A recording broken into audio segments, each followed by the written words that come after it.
It's now time to take a look at the international newspapers with our press reviewer, Elena Casas. Hello to you, Elena.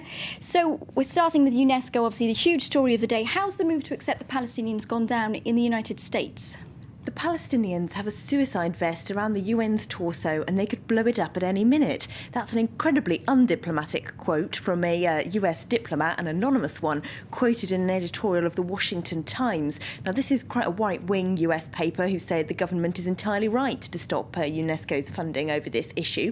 They say that the Palestinian moves will wreck the peace process and increase regional instability because, of course, as we were saying earlier, the Palestinians could carry out this same move with other UN bodies and force the US legally to have to defund those as well. Of course, that opinion isn't universal in the American press. Let's have a look at an article in the Huffington Post which accuses the US of dancing to Netanyahu's tune, saying they've actually defied their own national interest by going along with what the Israeli lobby would like to happen, because UNESCO funds lots of projects like technology development for the developing world, for example, which actually help US tech startups make a lot of money.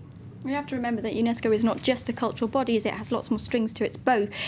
Egypt's ruling military government is making headlines again, and for the wrong reasons. What's that about? This is over the detention of a prominent blogger called Alaa Abdel Fattah. He was arrested on Sunday, so the pan-Arab newspaper Ahram has taken a look at his case. They say he became famous in 2006 when he was arrested under Mubarak, and then a campaign to get him freed from jail became very popular on Twitter when that network had just started up and made it famous in Egypt. But now he's been detained again for similar reasons, criticising the regime under the new government. The blog, The Arabist, has translated the article that the military government so objected to that he wrote about the clashes between Coptic Christians and the military police back in October. So we can have a look at that article. He says in it, he talks about seeing hundreds of families demanding an autopsy on their relatives' bodies when doctors said that the military police hadn't killed them. They were denied that autopsy, and he concludes the article by saying that it seems the human rights situation in Egypt is worse now than it was under Mubarak. Obviously, that was too much criticism for the military police to take,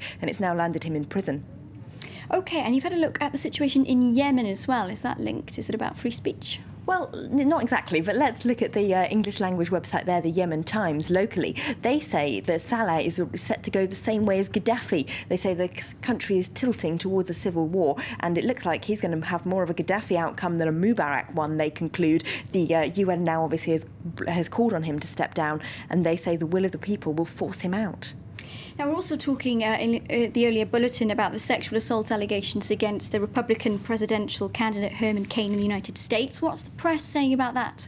Well, let's have a look at the front page of the Huffington Post. They call him Hazy Herman because, of course, 24 hours ago, he was denying knowing anything about these sexual assault allegations of former employees that date back to the 90s.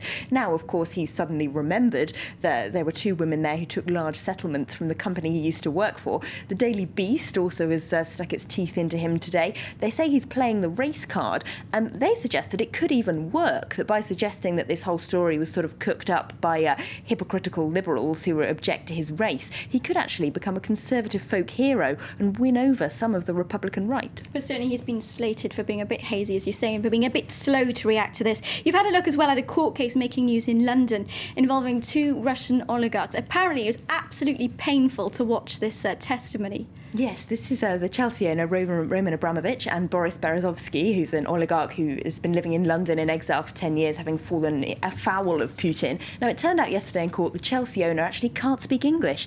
He couldn't respond to any of the questions he was asked, and there wasn't an interpreter for him in court. So apparently he it was needs it for his job, though. You would think so, wouldn't you? But apparently not. But he did release a statement calling his former friend Berezovsky a delusional megalomaniac.